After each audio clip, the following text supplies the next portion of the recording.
Sony, are you out of your minds? So peeps, Saw here, and today I'm going to do a different kind of video. This video is about the PlayStation 5 Pro, my thoughts on it, and the absurdity of it all. Okay, this past week the PS5 Pro was revealed by Sony. Now, it allegedly has all these advancements and such. Now, people have said, like, when you look at side comparisons, it's a meme by now, but there's very little visual difference. Like, the trees in Spider-Man 2 are slightly clearer, the crowd in Ratchet and Clank Rift Apart are slightly clearer, blah blah blah. And other people pointed out, oh, it's the differences in the frame rate, not so you're not going to see it in action. That's beside the point.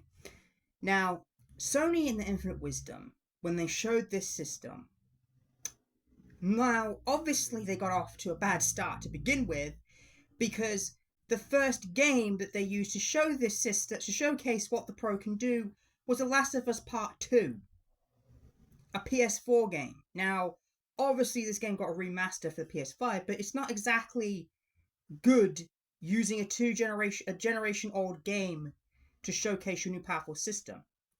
Then, of course, they showed a lot of other stuff.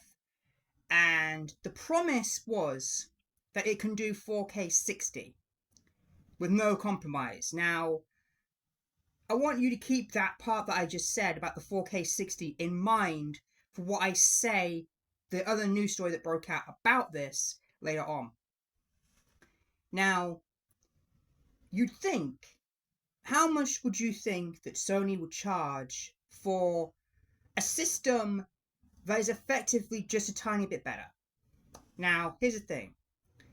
The PS4 Pro launched in the middle of the PlayStation 4's life cycle. This system launched for over here in UK, $39.99, £400, and $400 basically. Now, it launched at the same price the original PS4 had been at its launch. And by the time it released, the PS4 had been reduced by £100. And also, by the time that this system came out, okay, keep this other little point in mind. By the time that this system had come out, okay, sorry, my hair is messing me around. There we go. By the time that this system had come out, PS4 was starting to show its age. Games were starting to struggle on the system. So the Pro was necessary. Plus, the Pro was going from HD to 4K. Yes, it was checkerboard 4K, but it was a form of 4K.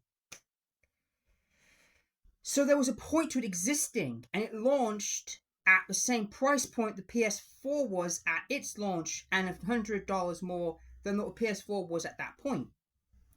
Now, what did Sony decide to launch the PS5 Pro at? $700. Or over here in the UK, £700. Which, by the way, if you adjust the conversion rates, that costs in total nearly $900. Now you think, okay, that's fine. Powerful system. Except that is for just the system. Because you see, Sony have decided to release a upgrade to a system without a disk drive. If you want an additional disk drive, that's another $100 or £100 on top. Even though you can't find the damn thing because scalpers have snapped them all up. It gets worse. The vertical stand isn't included with the system either. That's another $25, £25 on top of that. So by the time you're done, the whole thing is over $800 or £800 or whatever, because they haven't done any price adjusting for translations from dollars. It's the same universally over, which means a lot of countries are getting screwed over by this. And it gets even worse. The promise that they made, the system's whole point, is to do 4K 60 FPS without having to compromise on the visuals or the frame rate, finding that perfect balance between a performance mode and a fidelity mode. But then, fine, good. But then news broke out that it's not even going to be able to do that correctly on a consistent basis. A news story broke out that games can be labeled Pro Enhanced even if they're not 4K or 60 FPS. They only need to have a minimal change, or they only need to have ray tracing capabilities to be labeled as a Pro Enhanced game, meaning the games could still be 1080p 30 or 4K 30. So the system can't even do that right. Also, it's on the developers to introduce and initiate these updates. So unless a developer is a first-party studio or all in on this design, you're going to get basically no difference whatsoever. You're still going to get the same experience, just with a maybe slightly smoother performance. But here's the other thing. They said that this was designed for the vast consumer who don't want to make the choice, the compromises, for 4K 60. You're doing a system focusing on graphical fidelity for the people who care about 60 FPS, not visual performance. It baffles me here. Also, the only people who this benefits at the entry level, and by entry level, I mean without the disk drive on top, without the disk drive on top. The only people this benefits at an entry level are the people who have a digital-only PlayStation 5. If you're like me, and most of your PS5 library is physical, you're SOL. Because unless you can find that disk drive, which, by the way, good luck finding it when scalpers have snapped them all up, you are SOL. There is zero benefit to this if you are a physical collector. And they say it's for the enthusiasts. Enthusiasts will collect things. Your system claiming to be for the enthusiasts, even though the system is shipping without a disk drive, where enthusiasts are usually physical collectors. Plus, it gets even worse than that. It's been noted that the only people who are going to get a benefit from this are the people who have really beefy 4K TVs to see the benefit, which isn't the average consumer. You could pay all this money, and all the money additional for the disk drive. You could pay all this, and then hook it up to a £300 TV and have virtually no difference from the base PS5. All the PS5 Pro has done, it hasn't incentivized the people who are holding off getting a PS5 to see what the Pro had to offer. It hasn't incentivized them to pick this up. If anything, it's incentivized them to pick up the PS5 base model, because that one at least has a disk drive. And by the way, Mark Cerny, when he did this big, kind of creepy sounding and looking presentation, because he didn't look like he was actually there, it looked like he was AI.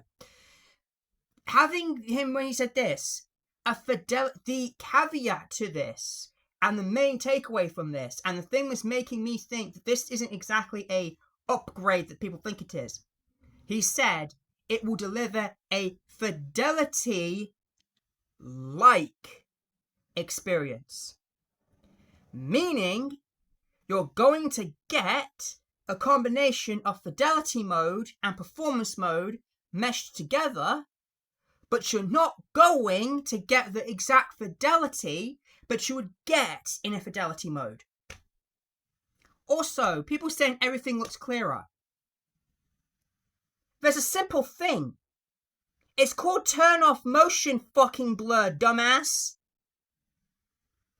It just, to me, looks like they dropped the ball so much. The games they showcased The Last of Us Part 2, Ratchet & Clank Rift Apart. They showcased Spider-Man 2, which, in all fucking honesty, looked better on the base model.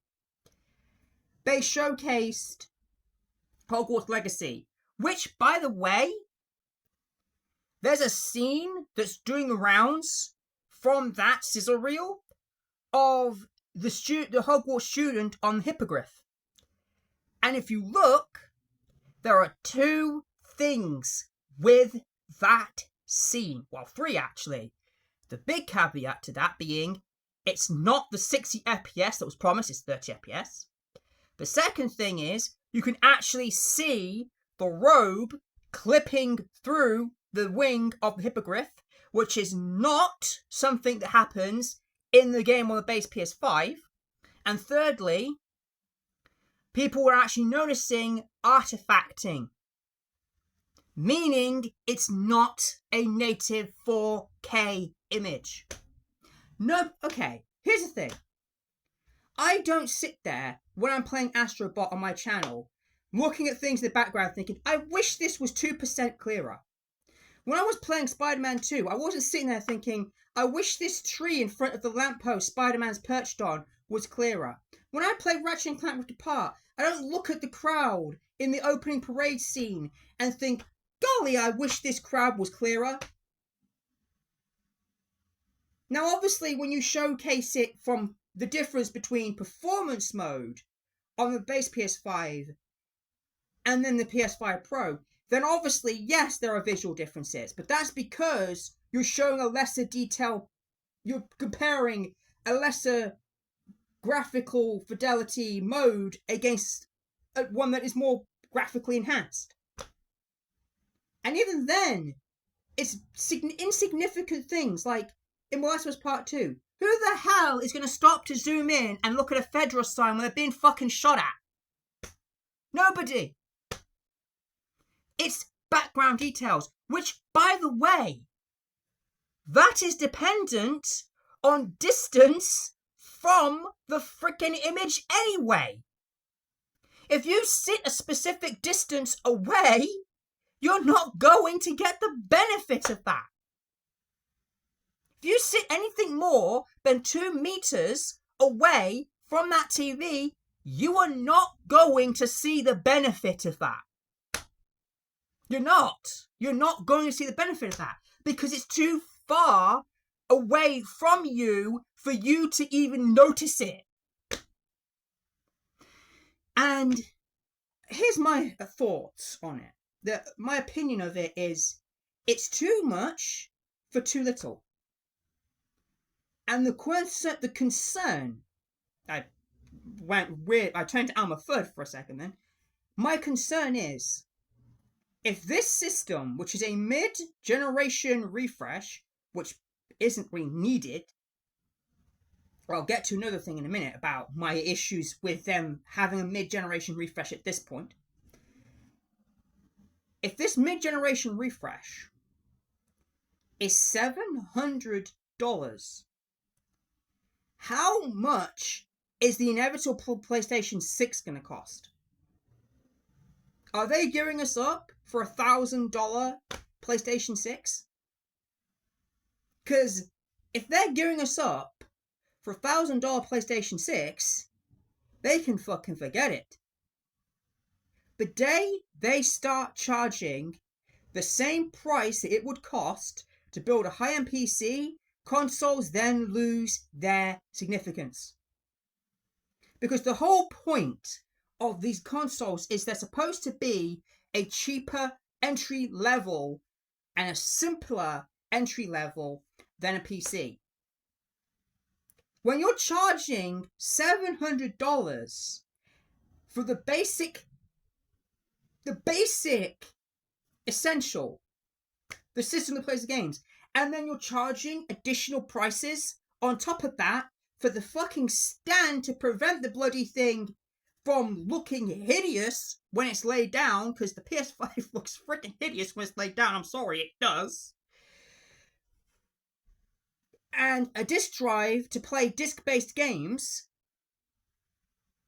you may as well at that point just build a goddamn PC that's equal in power.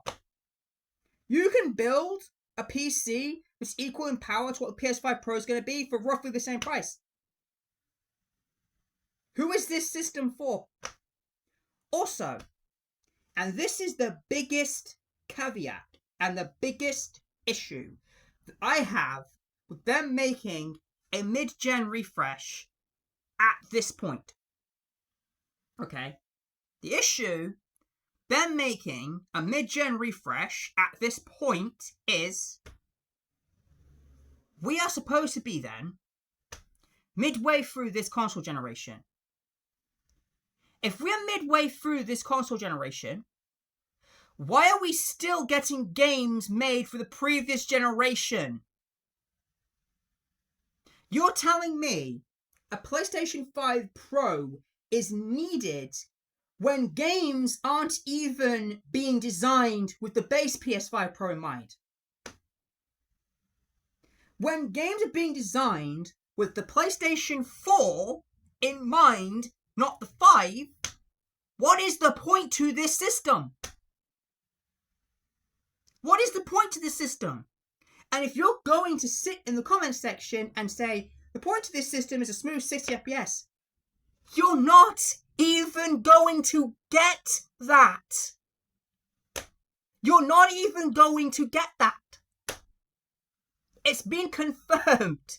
Unless it's a first-party title or a title the developers have specifically enhanced to do that, you ain't gonna get it. You are still going to get 4K 30 at the most out of most goddamn titles. You're going to get 4K 30 or 1080p or 720 to 1080 60 at the most out of most games still. You're paying 200, 300 if you want the disc drive, more for a minuscule benefit that's only going to come out of specific games. At least when the PS4 Pro was released, it had a purpose to exist. It came out at a time when PS4 was starting to struggle. You go and you play games like Kingdom Hearts 3 and stuff like that. You know, games from 2018, 2019. Spyro Reignited even. You go back and you play games from that time period on the base PS4. The PS4, when it plays games like that from that time period, it's a struggling. It's a struggling hard. So that's why the PS4 Pro was thought of, to mitigate that, to make games run better. Also, it had the benefit of having it had the benefit, and this is the thing that makes the PS5 Pro completely redundant and a lesser upgrade than what PS4 Pro was. The PS4 Pro used checkerboard rendering to upscale games or render them as close to 4K as humanly possible if you had the 4K TV. It also used super sampling, which what that was it took a game, rendered it in 4K, and then downscaled it to whatever resolution your TV could output, or your monitor, if you play connected to a monitor, so I know some people do, but your device that you had your system connected to could output, with minimal to no compromise in the graphical detail. What's PS5 Pro doing instead of that? AI upres. They're calling it something like PlayStation Super something. The ray tracing thing is called PSSR, by the way, which is kind of ironic. But it's not even using a super sampler for resolution. It's using AI upscaling. Yes, AI upscaling. Meaning you're depending on a freaking artificial intelligence to correctly render higher level details. Now, unless that AI is super advanced, that's going to, in most situations, actually make things look worse than they would if they didn't have that. We're not at the point where AI graphical technology can create something that is the same as created by human hands. You only have to look at the GTA, the Trilogy, Definitive Editions to see why this is a bad idea. Plus, you also have to take another thing in consideration. They have altered the GPU by, I think, 45%. They've made a larger GPU, which means apparently things can render 45% faster. Meaning instead of it being 6 seconds, it will be 3.5. Yes, you're paying that much money to have a 2.5 rendering speed difference. Really pointless, in my opinion. But they haven't touched the CPU. Now, if you don't know why them not touching the CPU is bad for this, let me explain to you why.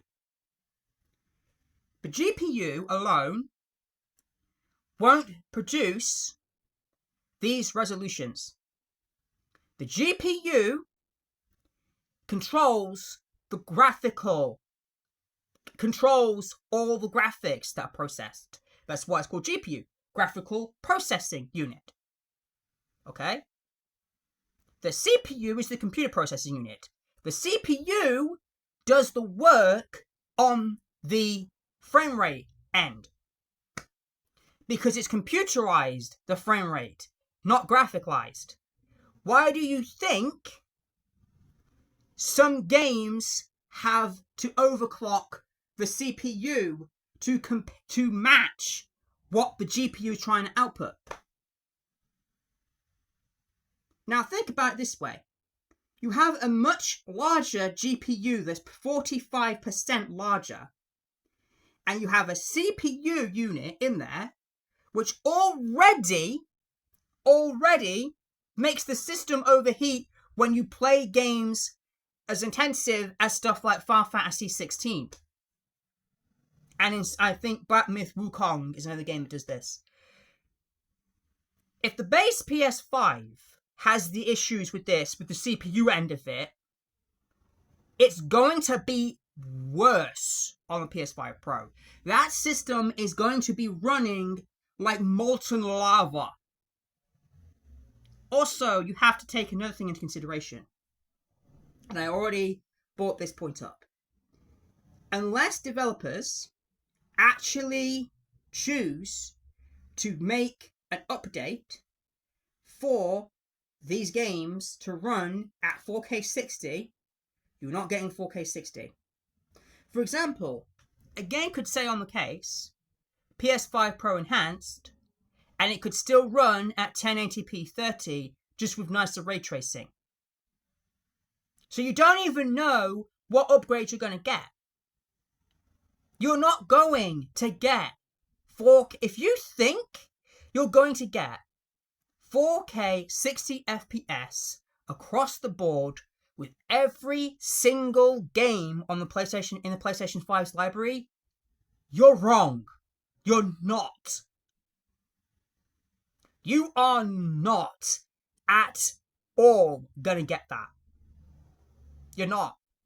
You're not gonna get it. It's not possible.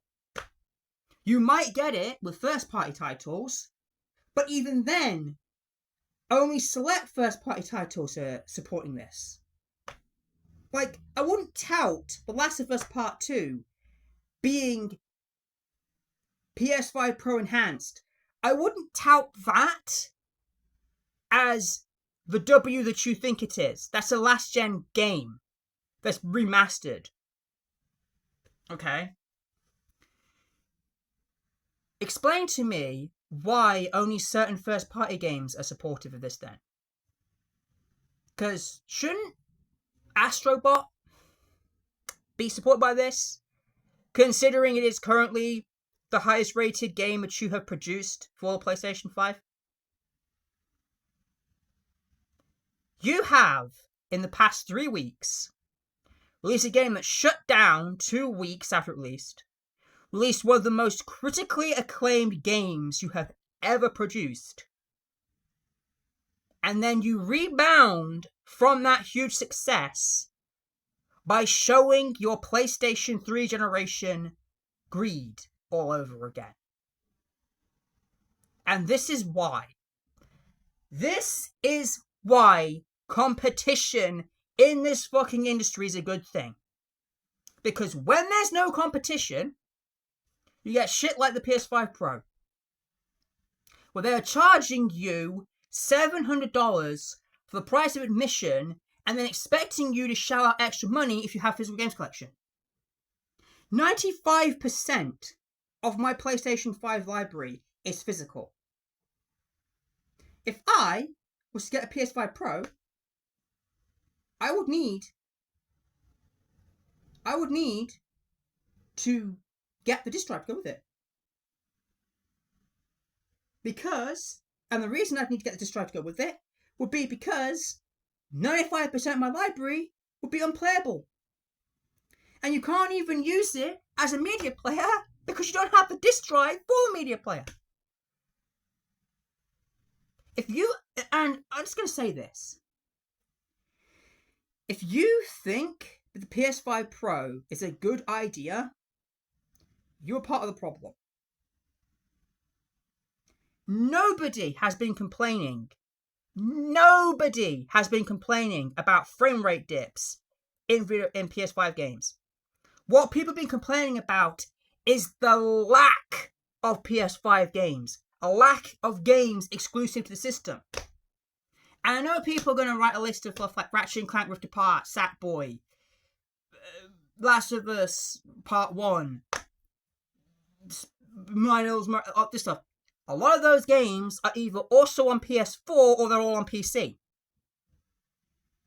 So those don't count. You're paying $700 for a system which is going to give you, at best, a 10% upgrade. Is $700 really worth it just to have, what? A slightly better, slightly clearer background? If you care about having a slightly clearer background, I don't know what to tell you. If a background being clearer is your priority when it comes to games, I don't know what the hell to tell you. It's actually laughable that this is being used as the biggest selling point. The biggest selling point is how clear a background from miles away, which, by the way, is supposed to be blurry because you don't see things 2 feet away from you. You don't see things 10 feet in the background in real life in perfect crystal clear clarity, do you? It's baffling to me. And I know there are positives, like they've said, you can now have ray tracing during races in Gran Turismo 7. Though, I'm wondering if that's going to actually be 4K 60, if it's supporting that, because that's very intensive. But then on the flip side of that,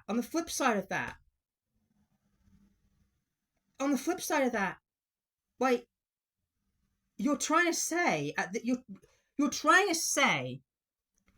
the base PS5 can't do these things, despite the fact, A, there's proof that games can actually do this. B, didn't you say, when you were advertising the PlayStation 5 in 2020, or whatever year it was you first revealed it, didn't you say the PS5 could do, the target for PS5 was 4K 60 FPS? With all these ray tracing features. Didn't you say that? Didn't you say that that was the end goal? 4K 60 FPS with all these features. That was supposed to be the end goal. That was supposed to be the end goal. And now you're saying that PS5 can't do it. I'm curious. Are you charging this price because you think this system is generally worth it? Or are you just charging this price because A, you don't have fucking competition anymore because Nintendo's doing their own thing and Xbox aren't even attempting to compete with you,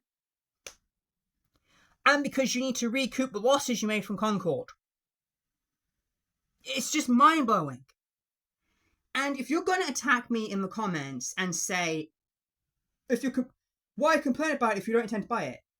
I'm complaining about it when I don't intend to buy it because it's absurd to me that this thing even exists and somehow people think that this thing's existence is warranted. When you can count on less than one hand how many games are actually exclusive to the PS5 but take proper full advantage of what the PS5 can do, there is no purpose to a PS5 Pro existing. I'm going to stick with the base PS5 because to me, they haven't even reached the limits of what that system can do yet. If you're going to buy a PS5 Pro, go ahead, buy it. Don't let me or anyone else tell you how to spend your money.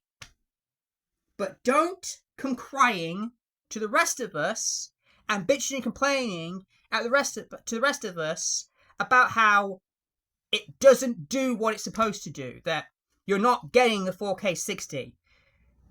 Because there are news articles out there that tell you outright that the system is not going to do 4K 60 across the board. If you want to pay $700 for no disk drive and a bare minimum upgrade, that's your decision. That's your decision. And I say this as somebody who's owned every PlayStation. 1, 2, 3, 4 Pro and 5. And even a PSP and Vita. I have owned every system Sony has ever put out. I have no intention of ever owning a PlayStation 5 Pro. Because I don't see how it benefits me in any way. I don't see how there's any benefit to it. But if you want to get it, that's your choice. But when people try to tell you the reasons why they are not interested in it and why they think it's stupid, don't shoot them down and just call them poor. Because they're not. They have fucking sense in their heads because they can see that this thing is a stupid idea that doesn't need to exist. Anyway, that's it. Rant over. If you like what you saw, smack that like button, smack the notification bell, smash that subscribe button. This is Sora, signing out. Later, guys. Peace.